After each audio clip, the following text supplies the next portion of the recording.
आइए, सुनिए, देखिए, समझिए सनातन सत्य।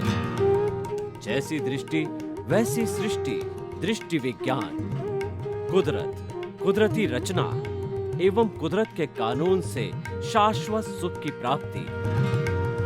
जोधपुर के परम पूज्य महात्मा उपासक प्रोफेसर डॉक्टर सोहन राज तातेड़ के निर्देशन में सनातन सत्य।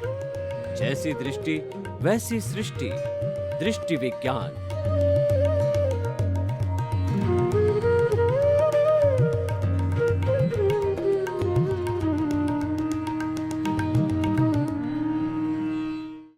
भाइयों बहनों, मातृशक्ति को नमन। आज का हमारा बहुत सुंदर विषय स्वद्रव्य पर द्रव्य। स्व का मतलब खुद का, पर का मतलब पराया। खुद का द्रव्य का अर्थ होता है खुद का सामान, खुद की वस्तु, खुद की चीज, उसको सब द्रव्य कहते हैं। पर द्रव्य दूसरे की वस्तु, दूसरे का सामान, दूसरा व्यक्ति, दूसरी बात, सब दूसरा, वह पराया। खुद का और पराया। खुद का मकान, किराए का मकान। खुद का मकान टेम्परेरी, खुद का मकान परमानेंट। पराये का मकान, किराए का मकान टेम्परेरी। तो आज हम स्वद्रव्य और परद्रव्य की बात करेंगे। हमारे व्यवहार जगत के अंदर तेरा मेरा बहुत चलता है। मतलब मेरा और पराया। मेरा मतलब खुद का, मेरे बाल बच्चे, मेरा मकान, मेरा बैंक बैलेंस, मेरी धन, मेरी संपत्ति। पराया धन, पराया सामान, पराये का मकान। और पड़ोसी, पड़ोसी का बैंक बैलेंस, पड़ोसी की फैक्ट्री, पराई फैक्ट्री, पराया घर। और जो है स्व का मतलब मेरा घर। यानी हम स्व पर पराये की वस्तुओं से, साधनों से बहुत परिचित है। लेकिन हमको रहना किसके साथ है, वो आज हम निर्णय करेंगे कि पराये के साथ रहना है या खुद के साथ रहना है। दूसरे के भरोसे चलना है या खुद के भरोसे चलना है। दूसरे की दया से चलना है या खुद के आत्मबल से चलना है। खुद के आत्मविश्वास के साथ चलना है या पराया चलाए जैसे चलना है। खुद के पैरों से चलना है या बैसाखी से चलना है। आप निर्णय करो। आप जीवन में एक लक्ष्य बनाओ कि स्वयं के साथ रहना है, स्वयं के साधनों से काम करना है या पराये की मदद, दूसरे के साधनों से मेरे को काम करना। तो इसलिए ये विषय बहुत सुंदर बन गया। जब हम स्व और पर का जो है सांगोपांग विवेचन करेंगे तो आप खुद निर्णय लेने की स्थिति में रहोगे कि मुझे तो स्व के साथ ही रहना है, पर के साथ नहीं रहना है। देखो, स्व का साथ क्या है, मैं दोनों तरफ से, यानी व्यवहार दृष्टि से, निश्चय दृष्टि से, हमारा जो बाहर का जगत है उसकी दृष्टि से, भीतर का जगत है उसकी दृष्टि से। भीतर का जगत अध्यात्म का जगत है, बाहर का जो जगत है ये हमारे हिसाब किताब का जगत है। बाहर का जगत मनोरंजन का जगत है, भीतर का जगत आत्मरंजन का जगत है। हम दोनों जगत में रहते हैं, लेकिन ज्यादा समय हम मनोरंजन में रहते हैं। ज्यादा पब्लिक, आज बात करूं तो 95 या 99% विश्व की पब्लिक मनोरंजन में रहती है। आत्मरंजन में रहने वाले 7.8 अरब की जनसंख्या के 1-2% ही लोग हैं, और कुछ लोग उससे ज्यादा रहते हैं। तो मनोरंजन आत्मरंजन में जाते ही तुरंत बाहर आ जाते हैं। अधिकतम समय 24 घंटे में जो 12 घंटे, 10 घंटे, 8 घंटे जो आत्मरंजन में रहने वाले लोग बहुत ही जो अंगुलियों पे गिनने लायक है, लिमिटेड लोग हैं, तो वास्तव के अंदर हमारा भला करने वाला कौन सा जगत है? अध्यात्म जगत हमको अंतिम मंजिल तक पहुंचाएगा, निज की पहचान कराएगा, स्वयं की पहचान कराएगा। वो हमको इंट्रोस्पेक्शन, सेल्फ रियलाइजेशन, आत्मनिरीक्षण, आत्म परीक्षण कराने वाला कौन सा द्रव्य होगा? स्वद्रव्य होगा या पर द्रव्य होगा? स्वचिंतन होगा या पर चिंतन होगा? ये हमको हम भेद रेखा खींच देंगे और फिर बाद में निर्णय आपका है कि कौन से जगत में रहना है, आत्मरंजन में रहना है या मनोरंजन में रहना है। क्योंकि जो हमारा स्वद्रव्य है, जो हमारा चेतन तत्व है, वह बिल्कुल स्वतंत्र है कोई भी निर्णय लेने को। यह भी ले सकता है, यह भी ले सकता है, स्वद्रव्य में भी रह सकता है, परद्रव्य में भी जा सकता है, मनोरंजन में भी जा सकता है और आत्मरंजन में भी जा सकता है।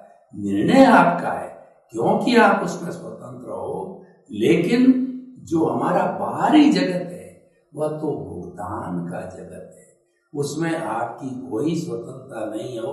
आप तो चाहोगे कि मैं जो है वो मनोरंजन इस तरीके का करूं, नहीं, जो लेके आओ वही करना पड़ेगा।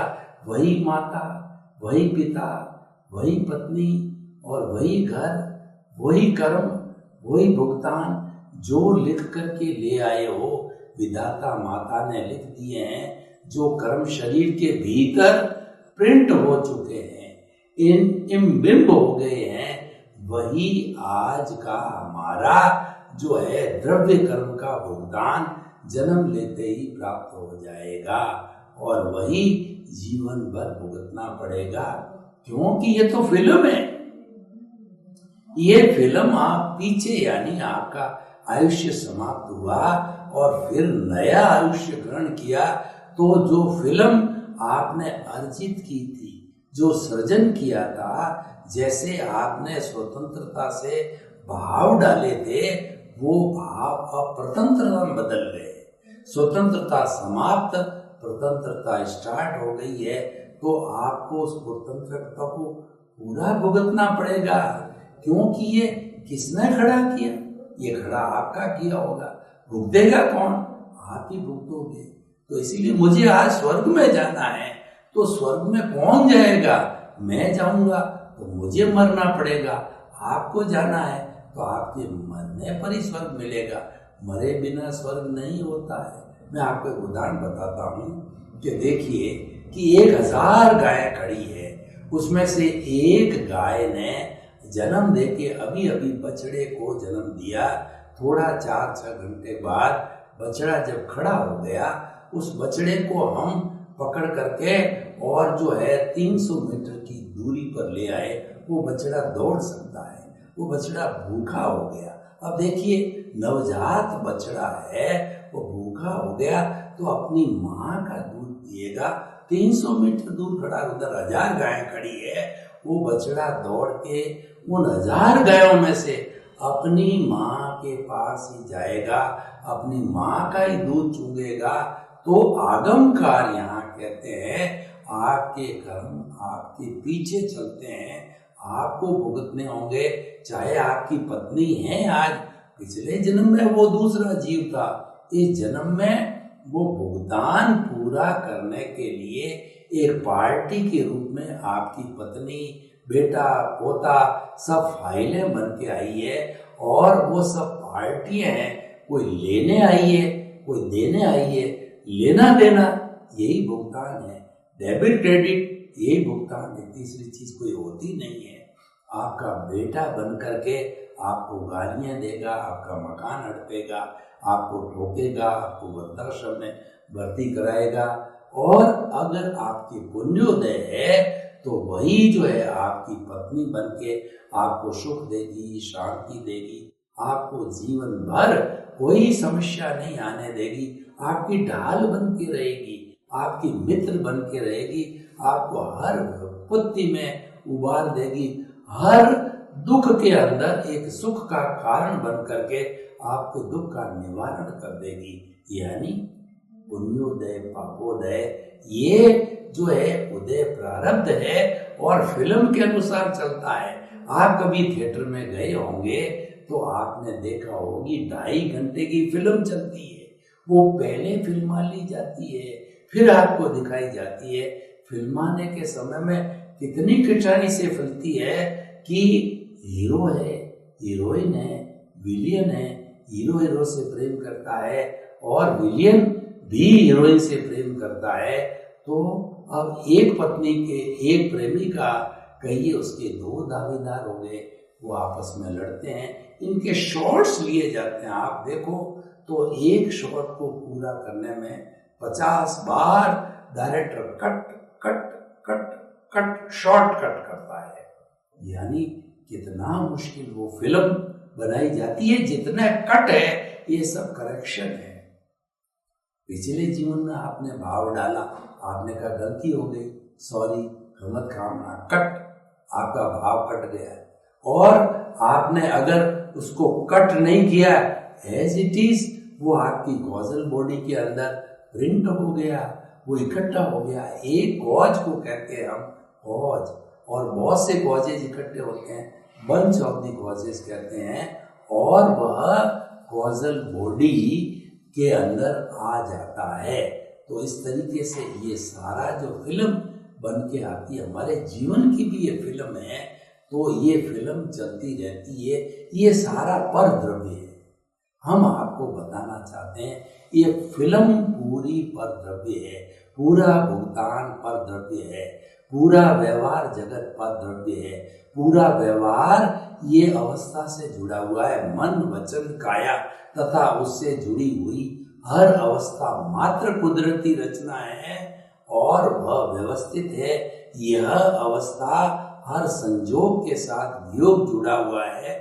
इस सिद्धांत से जो कार्य करती है तो यह भी चला जाएगा। अवस्था आई चली गई, सुख आया चला गया, दुख आया चला गया, भोगा चला गया, भुगतान खत्म हुआ चला गया, चला गया।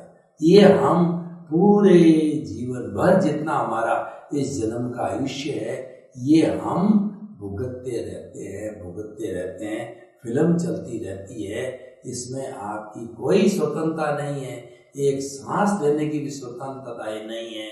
No freedom of any correction at all, क्योंकि ये तो आंसर सीट कुदरत के पास है और कुदरत है वो एग्जामिनर है, वही रिजल्ट दे रही है और वही आपको एज इट इज भुगतना पड़ेगा, जीवन भर भुगतना पड़ेगा, क्योंकि ये आपका पर द्रव्य है, ये टेम्परेरी है, ये नाशवान है, ये आता है जाता है। पर द्रव्य हम जन्म जन्मांतर में कई बार बन चुके हैं। सारी कॉजल बॉडी जन्म जन्मांतर से आत्मा के साथ चल रही है, वो सारा पर द्रव्य है। लेकिन वो पर द्रव्य क्यों चल रहा है, ये चिंतन करो कि जन्म जन्मांतर से पर द्रव्य इसीलिए चल रहा है कि हमारा स्वद्रव्य वो तो केवल हाजरी है, वह तो केवल आत्मा रूपी हाजरी है, लेकिन उसके साथ भाव जगत में वो हम स्वतंत्र है। तो हमने ध्यान नहीं दिया उस भाव जगत स्वद्रव्य के रहते हुए भी आपने पर द्रव्य खड़ा कर दिया। आप कॉजल बॉडी बनाते रहे और आपने कॉजल बॉडी नहीं बनाई, यानी आप जो है पर द्रव्य का निर्माण नहीं कर रहे हो, सृजन नहीं कर रहे हो। तो आपकी ये पुरानी कॉजल बॉडी है, ये जन्म जन्मांतर की बर्फ की शिला की तरह कुछ 4-5 जन्मों के अंदर वो पिघल करके जीरो हो जाएगी और आप मुक्त हो जाओगे। अब मैं आपको कहना चाहता हूँ, ये मैंने सारी पर द्रव्य की बात करी, एक आत्मा को छोड़ करके सारा संसार पर द्रव्य है। और देखिए, आत्म तत्व की बात करें तो आत्माएं असंख्य अनंत है और उनके भुगतान की जगह की बात करें तो वो 84 लाख जीवा योनियां बर्थ प्लेसेस के अंदर कर्मों का भुगतान करते हैं, लेन देन करते हैं, पोस्टमैन की तरह काम करते हैं, वो कर्मों की डिलीवरी करते हैं। पोस्टमैन क्या करता है, जितना जितना हमारा भौतिक जगत है ये सारा पर द्रव्य है, क्योंकि ये नाशवान है, ये सारा जड़ है। जड़ किसे कहते हैं, जिसमें वर्ण होता है, गंध होता है, रस होता है, स्पर्श होता है, जो गलन मिलन धर्मा होता है, बदलता रहता है।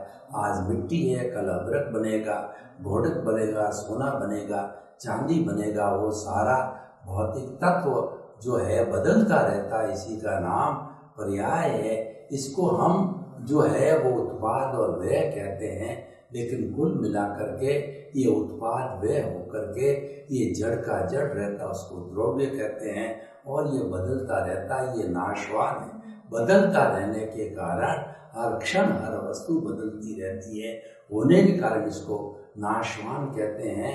और जो संचरण करता है, जो संसार होता है, जो हर क्षण बदलता है, ये सारा पर द्रव्य का खेल है। सद्रव्य कभी नहीं बदलता, वो तो भूत में, भविष्य में, वर्तमान में जो असंख्य अनंत जो है समय से वो एक सा ही रहता है, उसमें कोई बदलाव नहीं आता है। वो तो ज्ञाता दृष्टा और अनंत ज्ञान, अनंत शक्ति, अनंत सुख का धाम मूल अवस्था में आज भी है और करोड़ों करोड़ साल पहले भी था। और जब तक हम मुक्त नहीं रहेंगे वो वैसा रहेगा, वो हाजिरी देता रहेगा। वो हाजिरी इसलिए दे रहा है कि उसने किसी समय में गलती करके और इस जड़ की हाजिरी तो आपने विटनेस दे करके जड़ को जो है अपने साथ में जोड़ दिया, और तभी ये चलता रहता है। इसकी विटनेस चलती रहती है, इसकी हाजिरी से नया जड़ क्रिएट होता रहता है, पुराना खपता रहता है। यानी कॉजल बॉडी है, वही काम करने सारा एक्चुअल काम करता है, फंक्शनिंग करती है, वो कॉजल बॉडी है। यही तो कर्मों को जोड़ती है, यही तोड़ती है, और यही चलता रहता है।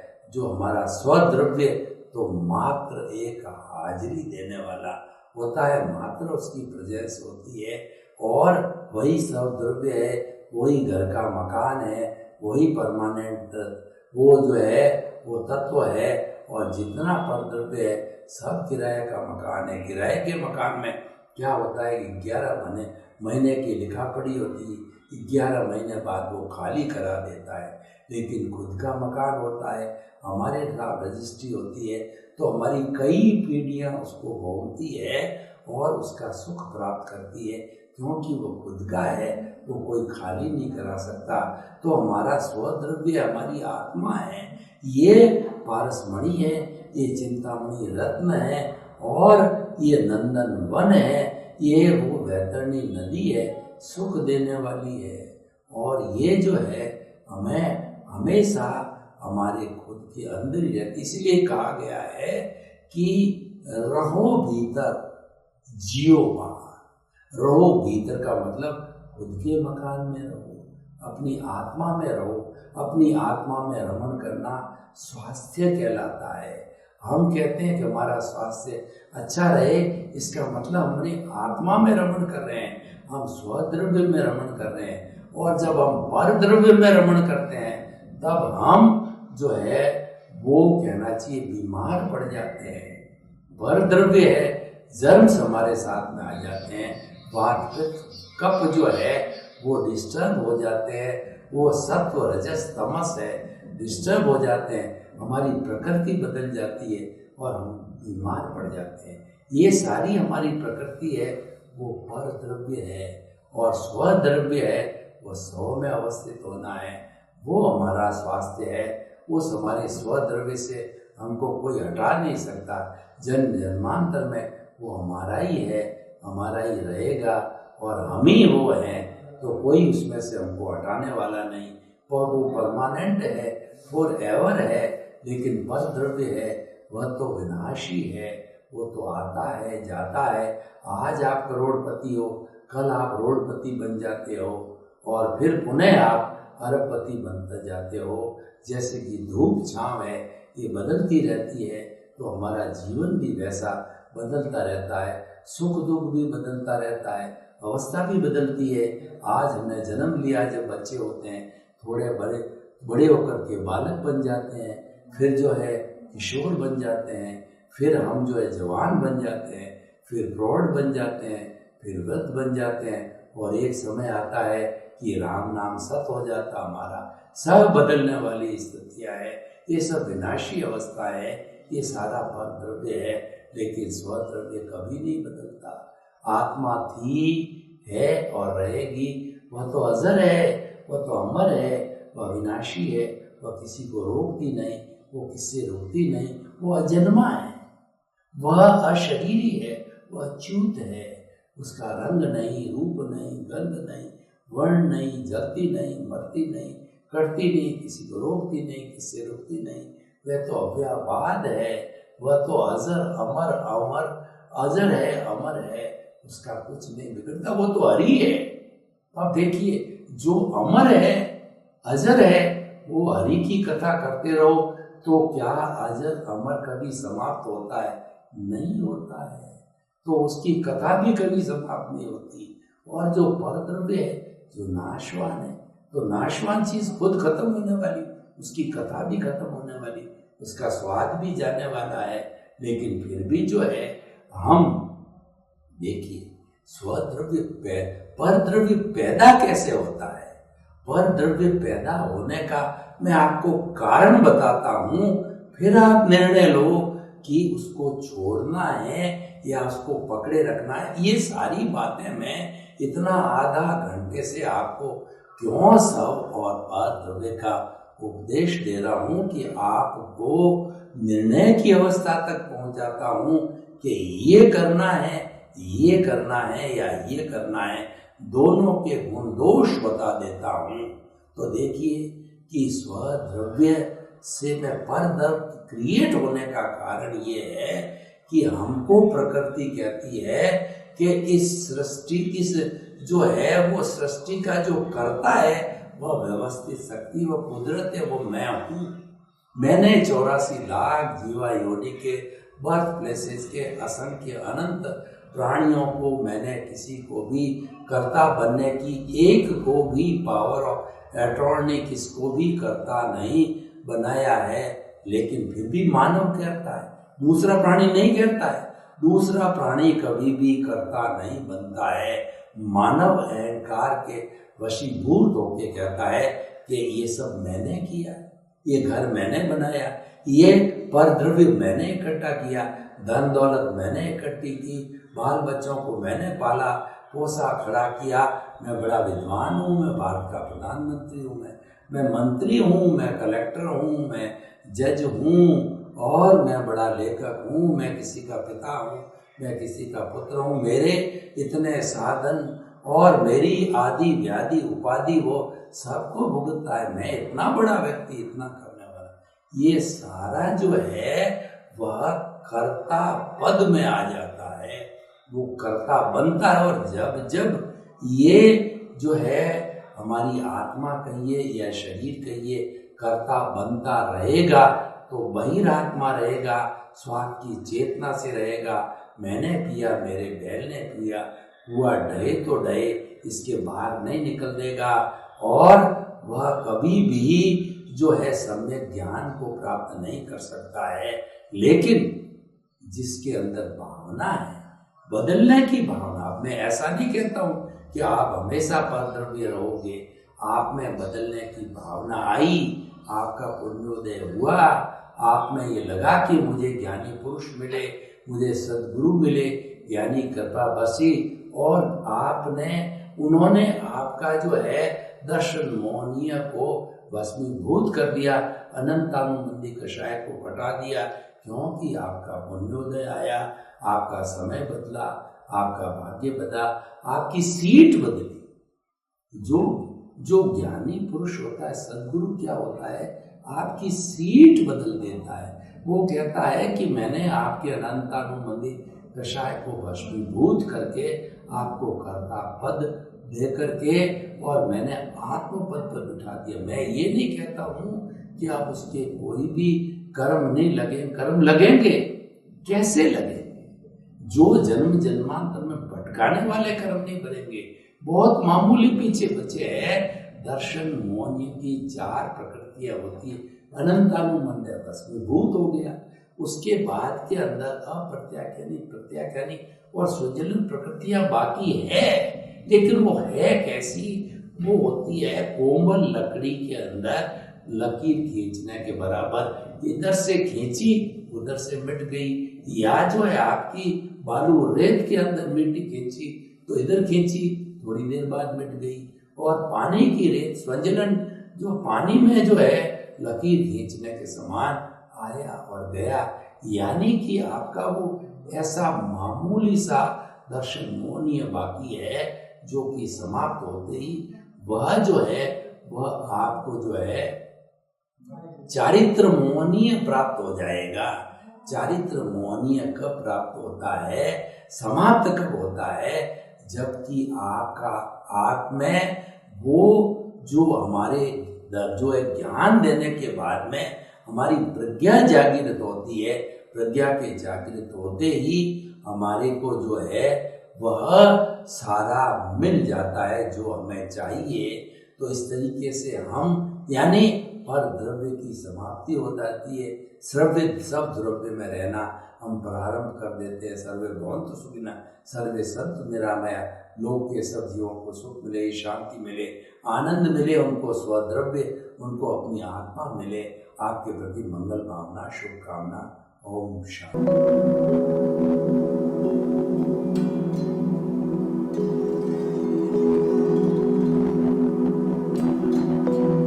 एक ऐसा अंतर्राष्ट्रीय ख्याति प्राप्त मानव जो गुरु प्रेरणा से पिछले 20 वर्षों से वानप्रस्थ जीवन जीते हुए 24 घंटे मानवता की सेवा में संलग्न है। एक ऐसा मानव जो अभी राष्ट्रीय, अंतर्राष्ट्रीय टीवी चैनलों पर 7,500 एपिसोड के माध्यम से सनातन सत्य, आत्मविज्ञान एवं पुनरुत्थान, व्यवहार एवं निश्चय जगत के जीवनोपयोगी विषयों पर हृदय स्पर्शी प्रवचन कर चुका है। उस मानव का नाम है महात्मा उपासक प्रोफेसर डॉक्टर सोहन राज तातेड़।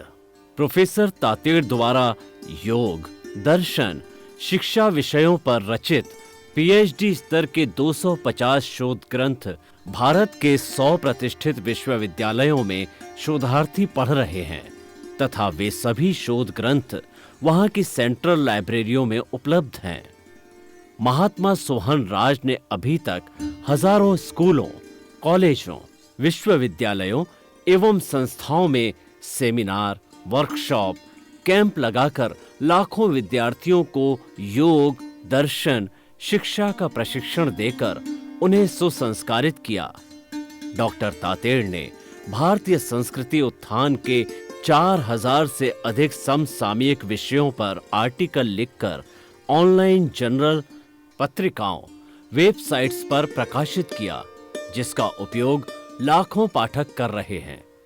उपासक तातेड़ के 5000 से अधिक आज का सुविचार, आज का शुभ संदेश, आज का मंगल भावना योग आदि चिंतन websites, Twitter, blogger, Facebook, YouTube माध्यमों से लाखों लोग अपना जीवन निर्माण कर रहे हैं।